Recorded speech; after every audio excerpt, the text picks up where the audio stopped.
Bienvenidos a esta segunda unidad del módulo de lenguaje de marcas dedicado al lenguaje XML, en la que veremos los DTDs o Document Type Definitions, definición de tipos de documento. En esta unidad veremos lo que es un DTD, Document Type Definition, y los elementos que forman un DTD, los atributos y las entidades. En la unidad anterior dijimos que XML no era un lenguaje en sí, sino que era un metalenguaje, es decir, un lenguaje para poder definir nuestros propios lenguajes. La forma de realizar esta definición es a través de los DTDs. En los DTDs especificamos la gramática que vamos a utilizar en nuestro lenguaje. ¿Cómo? Pues definiendo todos los tipos de elementos que pueden aparecer en nuestro lenguaje con sus correspondientes atributos y las posibles entidades. No solamente definimos elementos y atributos, sino que definimos cómo se tienen que anidar esos elementos y atributos y el número de ellos que pueden aparecer en cada momento. Al igual que ocurría con el CSS, la definición del DTD puede ser una definición de tipo interno, es decir, que aparezca en el mismo documento con el fichero XML, o puede aparecer externamente. La ventaja de que aparezca externamente es que podemos utilizarlo para validar más de un tipo de documento, como por ejemplo puede suceder con la definición XML o perdón, de DTD del lenguaje HTML. Un documento que se ajusta a su DTD, que es valida, se denomina válido. No tenemos que confundir este concepto con el concepto de bien formado. Un documento bien formado es aquel que está correctamente cerrado, que no tiene etiquetas abiertas, que no incumple las normas de la unidad 1. Un documento válido es un documento que, además de ser bien formado, tiene que validarse bajo un DTD. Bien, en la siguiente diapositiva vemos un ejemplo de DTD en el cual estamos definiendo el elemento, el DTD de etiqueta, en el cual existe un elemento etiqueta compuesto por un nombre, una calle, una ciudad, un país y un código. Y a continuación tenemos la definición de todos y cada uno de esos elementos, que son simplemente texto. Una vez visto ese DTD, tenemos a continuación el fichero XML que se ajusta a ese DTD, en el cual vemos el elemento etiqueta, que contiene a su vez un nombre, una calle, una ciudad, un país y un código. Esto sería un tipo de definición interna del DTD, no es muy usual, es más usual encontrarlo de esta manera, en el cual la definición del DTD es externa. Bien, para declarar elementos dentro de un DTD utilizamos la etiqueta element seguida por el identificador que estamos declarando y a continuación el tipo de valor que va a contener ese elemento. Un ejemplo tenemos aquí el elemento receta compuesto por un título, un ingrediente y un procedimiento. Este primer elemento sería válido. Tenemos una receta que tiene un título, un ingrediente y un procedimiento. Y este segundo elemento no sería válido, ya que aparece un elemento párrafo que no forma parte de nuestra definición en ningún caso. Hemos dicho que dentro de cada etiqueta element hemos de especificar el contenido que va a tener ese elemento. Los posibles tipos de contenido que podemos especificar para cada elemento los podemos ver en la siguiente diapositiva. Podemos especificar un elemento empty, eso quiere decir que no tendrá contenido, solo tendrá la definición de la etiqueta, por ejemplo este elemento de línea horizontal. Un ejemplo de elemento empty podemos encontrarlo, por ejemplo, en el HTML con la etiqueta HR o la etiqueta BR. También podemos especificar como contenido any, quiere decir que puede contener cualquier cosa. Esto no es muy recomendable, ya que nosotros lo que estamos buscando con el XML y los DTDs es tener una sintaxis estricta para que sea fácilmente analizable. También se puede utilizar un tipo de contenido mixto, ¿de acuerdo? En el cual podemos mezclar texto con otros subelementos. Y finalmente podemos tener un tipo de contenido element en el cual un elemento está compuesto por una sucesión de elementos. Vemos un ejemplo en el que tenemos un elemento aviso formado únicamente por un párrafo. En el siguiente ejemplo, el elemento aviso tiene un título y un párrafo y ambos son obligatorios. En el siguiente ejemplo, vemos que el elemento aviso puede ser un párrafo o un gráfico, pero solamente uno de los dos, opcional. Y en el último caso tenemos un elemento aviso que tiene que estar formado obligatoriamente por un título y a continuación lleva o un párrafo o un gráfico, pero no los dos. Bien, para cada elemento se puede especificar la frecuencia con que dicho elemento aparece. Tenemos tres tipos de indicadores de frecuencia. El interrogante indica que un elemento es opcional, es decir, su frecuencia es 0 o 1. El asterisco indica que un elemento es opcional, pero puede aparecer más de una vez, es decir, su frecuencia es 0 o más. Y el símbolo más indica que el elemento es obligatorio y que puede aparecer más de una vez, una o más veces.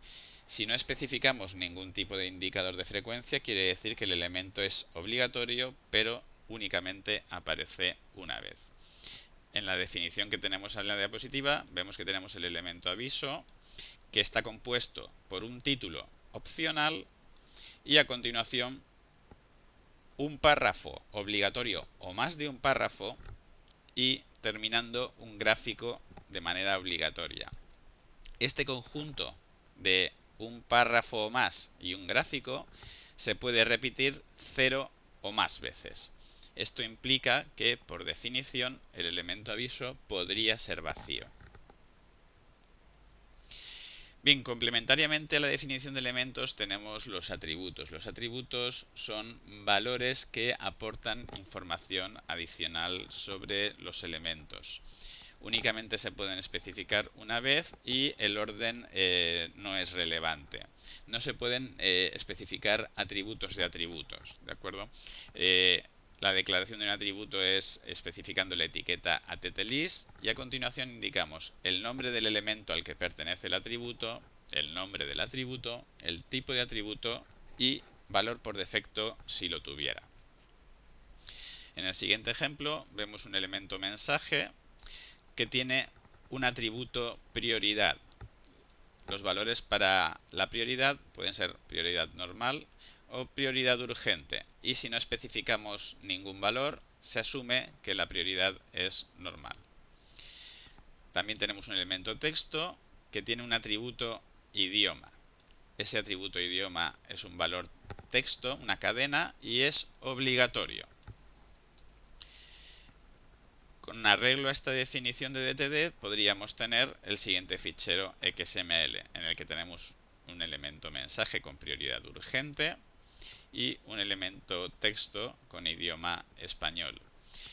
En este caso, la prioridad, si fuera normal, la podríamos omitir, pero lo que no podremos omitir en ningún caso es el idioma. Bien, tal y como hemos comentado en el ejemplo anterior, en un atributo podemos tener obligatoriedad en su declaración con el indicador required y opcionalidad en la declaración con implied. Un atributo implied quiere decir que el atributo se puede omitir y que al omitirlo no va a adquirir ningún valor por defecto.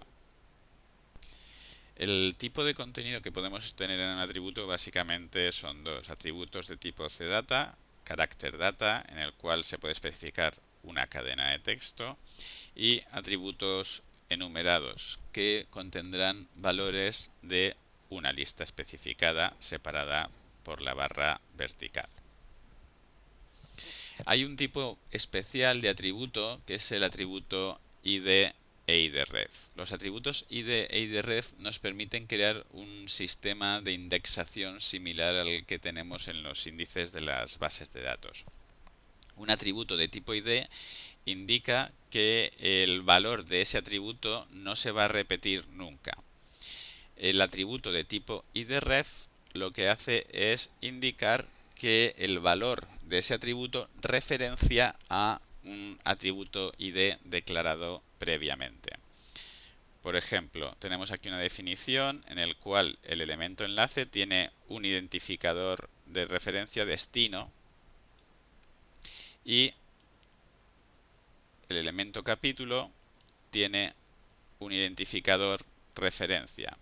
Eso quiere decir que los valores de destino enlazan con los valores de referencia. En un fichero DTD, además de elementos y atributos, podemos encontrar entidades. Las entidades se declaran mediante la etiqueta entity y normalmente hacen referencia a elementos que no deben ser analizados por el analizador sintáctico, pues como por ejemplo pueden ser ficheros o imágenes. También se pueden utilizar para crear abreviaturas sobre textos largos.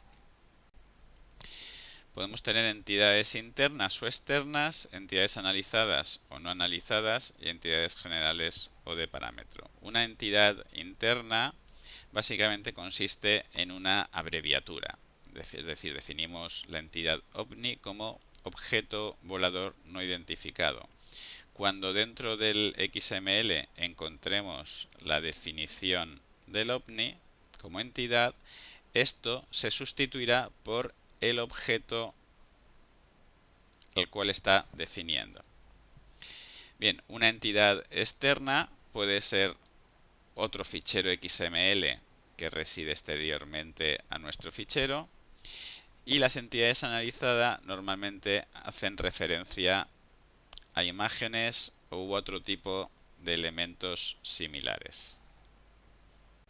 Para finalizar, vemos un ejemplo de DTD en el cual definimos el elemento lista como una repetición de personas. Las personas a su vez tienen un nombre, un email o más de un email, pero optativo, y una relación que también es optativa. Tienen un identificador asociado como atributo. Tienen un sexo que será hombre o mujer. El nombre y el email son textos.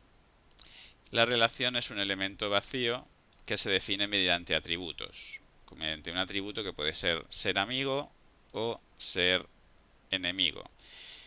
Este tipo de atributo es de referencia, con lo cual hará referencia al atributo persona. En la definición del elemento vemos la lista en la cual hay definidas dos personas. La primera persona tiene el atributo de sexo hombre y el identificador topacio. Y vemos que la relación de topacio es que es amigo del identificador esmeralda definido a continuación.